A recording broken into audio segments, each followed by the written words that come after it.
ಕೃಷಿ ಮೇಳ ಬೆಂಗಳೂರಿನ ಯಲಹಂಕದ ಜಕ್ಕೂರು ಬಳಿಯ ಕೃಷಿ ಮೇಳ ಈ ವರ್ಷ ಅತ್ಯಂತ ಯಶಸ್ವಿಯಾಗಿ ಸಾಗಿದೆ ಅಂದರೆ ತಪ್ಪಾಗಲ್ಲ. ಲಕ್ಷಾಂತರ ಜನ ಕೃಷಿ ಮೇಳವನ್ನು ವೀಕ್ಷಿಸಿದರೆ ಕೃಷಿ ಮೇಳದಲ್ಲಿ ಅತ್ಯಂತ ಹೆಚ್ಚು ಆಕರ್ಷಣೆಯ ಮಳಿಗೆಗಳಲ್ಲಿ ಅಲಂಕಾರಿಕ ಮೀನು ಮತ್ತು ಮೌಲ್ಯವರ್ಧಿತ ಮೀನಿನ ಸಾಕಾಣಿಕೆ ಕೇಂದ್ರ ಜನರನ್ನು ರೈತರನ್ನು ಅಷ್ಟೇ ಆಕರ್ಷಿಸಿತ್ತು ಅಂದರೆ ತಪ್ಪಾಗಲ್ಲ. ಸಮಗ್ರ ಕೃಷಿ ಜೊತೆಗೆ ಮೌಲ್ಯವರ್ಧಿತ ಮೀನು ಸಾಕಾಣಿಕೆ ರೈತರಿಗೆ ಮೀನು ಸಾಕುವಂತಹ ಜನರಿಗೆ ಹೆಚ್ಚು ಲಾಭದಾಯಕ ಅಂಥೇಳಿ ತಜ್ಞರು ನೋಡುಗರು ಅಭಿಪ್ರಾಯಪಟ್ಟಿದ್ದಾರೆ. ಬನ್ನಿ ಈ ಬಗ್ಗೆ ಒಂದು ಸುದ್ದಿ ಇದೆ, ನೋಡೋಣ. ತುಂಬ ಖುಷಿ ಆಗ್ತಿದೆ. ಅಲ್ಲಿ ಮತ್ಸ್ಯಲೋಕದೆಲ್ಲ ಇದೆ, ಮೀನುಗಳೆಲ್ಲ ನೋಡಿ. ಮೀನಂದರೆ ನಂಗೆ ತುಂಬ ಇಷ್ಟ. ಮೀನೆಲ್ಲ ತಗೊಂಡು ಹೋಗ್ತೀವಿ. ಮತ್ತು ಈ ಕಡೆ ಎಲ್ಲ ಟ್ರ್ಯಾಕ್ಟರ್ಗಳೆಲ್ಲ ಇಟ್ಟಿದ್ದಾರೆ. ನಮ್ಮ ಮನೆಯಲ್ಲೆಲ್ಲ ಇರುತ್ತೆ ಟ್ರ್ಯಾಕ್ಟರ್ಗಳು. ಅದು ಯಾವ್ಯಾವ ಥರ ಯೂಸ್ ಮಾಡಬೇಕಂತ ಎಲ್ಲ ಹೇಳಿದ್ದಾರೆ. ಮತ್ತು ಇವಾಗಿನ ಈ ಕಡೆ ಹೋಗ್ಬೇಕು. ನಾನು ಈ ಕಡೆ ಇನ್ನೂ ಹೋಗಿಲ್ಲ. ಚೆನ್ನಾಗಿದೆ ಎಲ್ಲ. ಇಲ್ಲ ಅಷ್ಟು ಕೀಟಗಳು ನಾನು ಇದು ನೋಡೇ ಇರಲಿಲ್ಲ. ತುಂಬ ಖುಷಿ ಆಗ್ತಿದೆ ಇದನ್ನೆಲ್ಲ ನೋಡಿ. ಹಸುಗಳು ನಮ್ಮ ಮನೇಲಿದೆ, ನಾವು ಸಾಕ್ತೀವಿ. ಸರ್, ಇವತ್ತು ಕೃಷಿ ಮೇಳಕ್ಕೆ 2025 ನಡೀತಾ ಇರೋದು ತುಂಬ ಚೆನ್ನಾಗಿದೆ. ಪ್ರತಿಯೊಂದು ಒಂದು ಫಿಶ್ ರಿಟೇರಮ್ ಆಗಲಿ, ಒಂದೊಂದು ಸ್ಟಾಲ್ಗಳಾಗಲಿ, ಜೇನುತುಪ್ಪ ಸ್ಟಾಲು, ಆಮೇಲೆ ಹಸುಗಳು ಕೂಡ ತುಂಬ ಚೆನ್ನಾಗಿದೆ. ಎಲ್ಲ ವೆರೈಟಿ ಹಸುಗಳು ಕೂಡ ನಾವು ಬೇರೆ ಸ್ಟೇಟಿಂದ ತಳಿಗಳು ಎಲ್ಲ ನೋಡ್ಬೋದು. ಒಂದಕ್ಕಿಂತ ಒಂದು ತುಂಬ ಚೆನ್ನಾಗಿದೆ. ಅದೇ ರೀತಿ ತುಂಬ ಸ್ಟಾಲ್ಗಳಿದೆ. ನೋಡೋಕ್ಕೆ 5 ದಿನ ಆದರೂ ಸಾಕಾಗಲ್ಲ. ಇನ್ನೂ ಜಾಸ್ತಿ ಮಾಡಬೇಕು ಅಂತ ಅನಿಸ್ತಾ ಇದೆ. ಅದರ ಬರೀ ಇವತ್ತು ಶನಿವಾರ ಮತ್ತು ಭಾನುವಾರ ಆಗಿರೋದಕ್ಕೆ ಮಕ್ಕಳು ಫುಲ್ಲು ರಶ್ ಇದೆ. ಬೆಳಗ್ಗೆ ಮಿನಿಮಮ್ 8:30 ಬಂದಿದ್ದೀವಿ. ಇನ್ನು ನಮ್ಗೆ ಇನ್ನೂ ಸ್ಟಾಲ್ ನೋಡೋದೇ ಆಗ್ತಾ ಇಲ್ಲ. ಇನ್ನೂ ಕಡಿಮೆ ಸಮಯ ಅಂತ ಅನಿಸ್ತಾ ಇದೆ. ಅಷ್ಟು ಜನ ಇದ್ದಾರೆ. ಅಷ್ಟು ಮಕ್ಕಳು ಕೂಡ ಪ್ರತಿಯೊಂದು ಹಸುನು ನೋಡ್ಬಿಟ್ಟು ತುಂಬ ಖುಷಿ ಪಡ್ತಾ ಇದ್ದಾರೆ.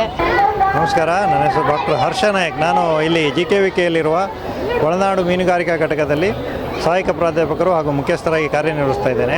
ಈ ಬಾರಿ ಕೃಷಿ ಮೇಳದಲ್ಲಿ ನಾವು ಮತ್ಸ್ಯಲೋಕ ಅಂತ ಮಾಡಿದ್ದೀವಿ. ಇದರಲ್ಲಿ ಈಗಾಗಲೇ ಆಲ್ಮೋಸ್ಟ್ ಒಂದು 30ರಿಂದ 40 ಲಕ್ಷ ಜನ ವಿಸಿಟ್ ಮಾಡಿದ್ದಾರೆ ಅನ್ಕೋತೀನಿ ನಾನು, ಒಂದು ಅಂದಾಜು ಸುಮಾರು. ಅವರಿಗೆಲ್ಲರಿಗೂ ಸಹಿತ ವೀಕ್ಷಣೆಗಾಗಿ ನಾವು ಅಲಂಕಾರಿಕ ಮೀನು ಒಂದು 40 ರೀತಿಯ ಅಲಂಕಾರಿಕ ಮೀನುಗಳನ್ನ ಇಟ್ಟಿದ್ವಿ. ಆ ಅಲಂಕಾರಿಕ ಮೀನುಗಳಲ್ಲೂ ಸಹಿತ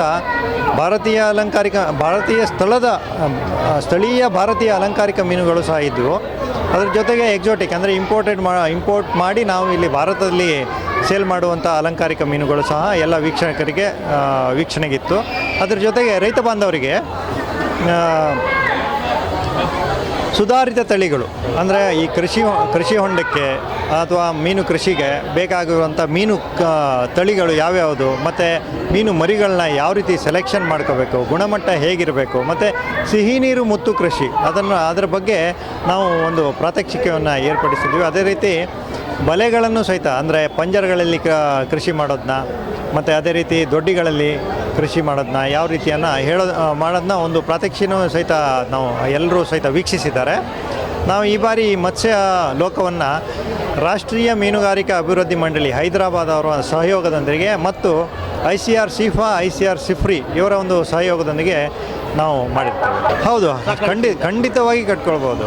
ಯಾಕಂದರೆ ಈಗ ಭಾರತ ದೇಶ ಬೇಡ, ನಮ್ಮ ಕರ್ನಾಟಕಕ್ಕೆ ಬಂದರೆ ನಮಗೆ ಒಂದು 80% ಏನು ನಮಗೆ ಅಲಂಕಾರಿಕ ಮೀನುಗಳು ಬರ್ತಿದೆಯಲ್ಲ ಅವೆಲ್ಲ ನೆರೆ ರಾಷ್ಟ್ರದಿಂದ ಬರ್ತಿದ್ದಕ್ಕಂಥದ್ದು. ಯಾವುದೂ ಸಹಿತ ನಮ್ಮಲ್ಲಿ ಅಥರೈಸ್ಡ್ ಅಂದರೆ ಅಧಿಕೃತವಾಗಿರುವಂಥ ಒಂದು ಪ್ರೊಡಕ್ಷನ್ ಸೆಂಟರು ಒಂದು ಕರ್ನಾಟಕದಲ್ಲಿ ಒಂದು 7ರಿಂದ 8 ಇರ್ಬೋದು ಅಷ್ಟೇ. ಹಾಗಾಗಿ ಹೆಬ್ಬಾಳ ಅಂತಲ್ಲ, ಲೈಕ್ ಪ್ರೈವೇಟ್. ಈಗ ನಮ್ಮಲ್ಲೂ ಸಹಿತ ನಾವು ಸಹಿತ ಅಲಂಕಾರಿಕ ಮೀನುಗಳ ಉತ್ಪಾದನೆಯನ್ನು ಸಹಿತ ಮಾಡ್ತೀವಿ. ರೈತರಿಗೆ ಸಹಿತ ಅದರ ಮರಿಯನ್ನು ಸಹಿತ ನಾವು ಕೊಡ್ತೀವಿ. ಮತ್ತು ಈ ಹವ್ಯಾಸಿಗರಿಗೆ ಅಲಂಕಾರಿಕ ಮೀನುಗಳನ್ನು ಸಹಿತ ನಾವು ಮಾರಾಟವನ್ನು ಮಾಡ್ತೇವೆ. ನೀವಿನ್ನು @ವಿಶ್ವಭಾರತಿ 24 ಚಾನಲ್ನ ಸಬ್ಸ್ಕ್ರೈಬ್ ಮಾಡ್ಕೊಳ್ಳಿಲ್ಲ ಅಂದರೆ ಸಬ್ಸ್ಕ್ರೈಬ್ ಮಾಡ್ಕೊಳ್ಳಿ. ನಮ್ಮ ವಿಡಿಯೋ ಕಂಟೆಂಟ್ ಇಷ್ಟ ಆದರೆ ಲೈಕ್ ಮಾಡಿ, ಶೇರ್ ಮಾಡಿ.